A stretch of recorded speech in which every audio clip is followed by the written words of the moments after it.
Chapter 5 Funny Bone. The dig site was located in between a parking lot and a sandwich shop. Cars drove by it like it was nothing special. Plus, it was much smaller than Henry had expected.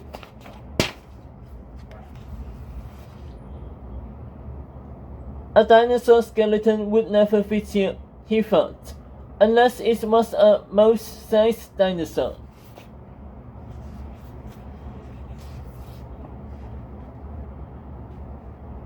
Then his teacher, Miss Missile, clapped her hands and said, "Class, I want you to meet Miss Yas.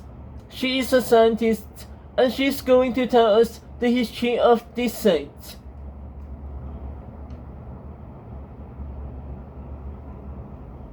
Miss Yas wore a large floppy green sun hat and scruffy hiking boots. She held a clipboard in her hand. "Welcome, boys and girls," she said. "Raise your hand if you know what used to be here." Everybody's hands shot up. "A bank!" they cried. Miss Yas nodded. "That's right. And before the bank, there was a grocery store here. And before the grocery store, there was a dressmaker's shop. And way before that, a home stood on this land."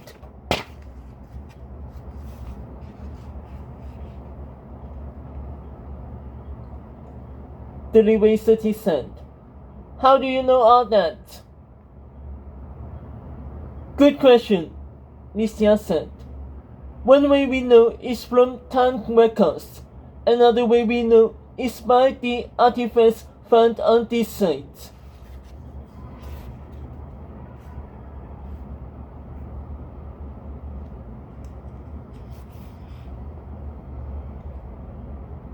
Now Miss Missile raised her hand. Henry had never seen a teacher do that before. "Can you explain what an artifact is?" she asked.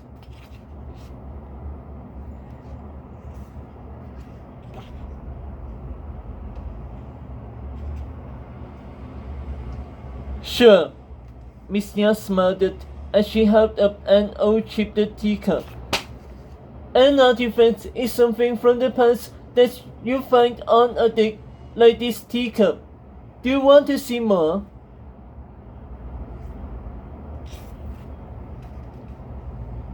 The class followed Miss Yas to a table covered with artifacts. There were cones, plates, buttons, even a rusty toy truck. "We need your help to find more artifacts," said Miss Yas. Then Miss Yas asked if the kids had any more questions. "Have you found any dinosaur bones?" Henry asked. Everyone laughed except Miss Yas. "Not yet," she said, winking. "But maybe one of you will be the first." And nobody laughed at that.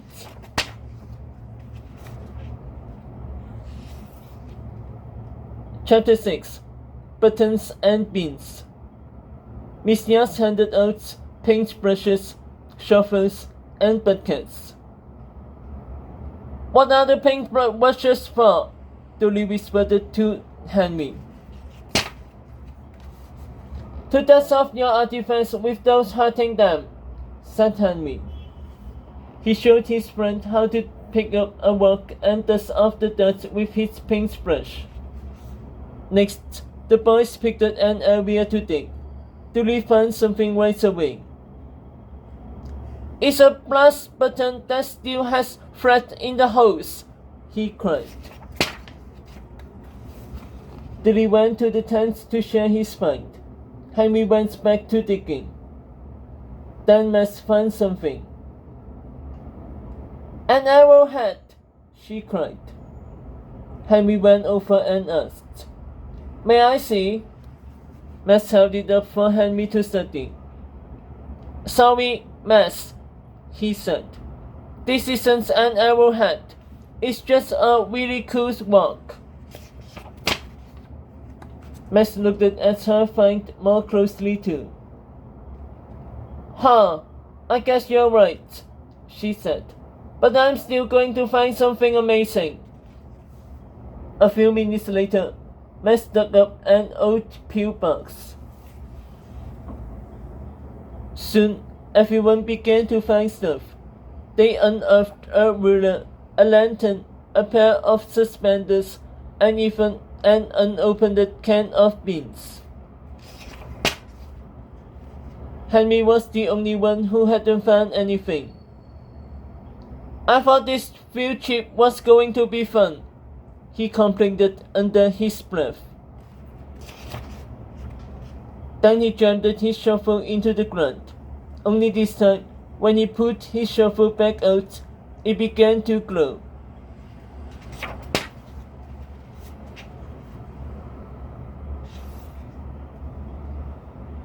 Chapter 7.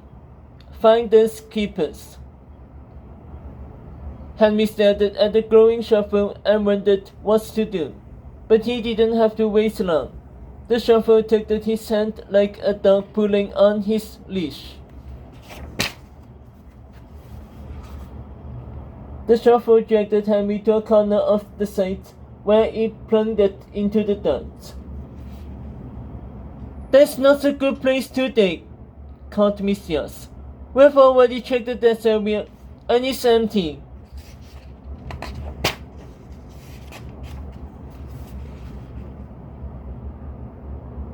Henry yanked his shovel out of the ground and stood up.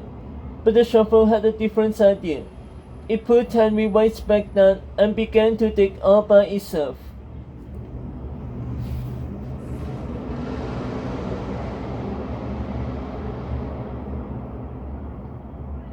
Henry had to make it look like he was digging. What would his classmates think if they found out he had a magic shovel?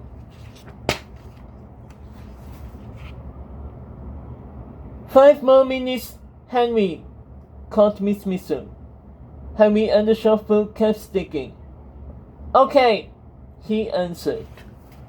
Now the shovel began to dig faster, like it knew it was running out of time. Dirt flew everywhere. Then, click, the shovel hit something. Henry's heart began to beat faster as he dug around the objects. He pushed the shovel under the object and loosened it. Then he put it out of the ground. "I found something big," Henry yelled, brushing the dust off the objects. He waved his spine in the air. Everybody came running. "What is it?" asked Messias.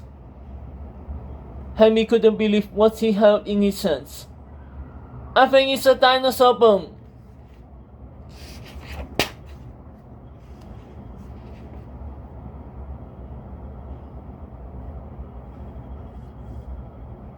Chapter 8.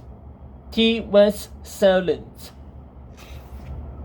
And Henry had found a dinosaur bone. His class crowded around him. "May I touch it?" asked Dudley. "Can I see?" Max asked.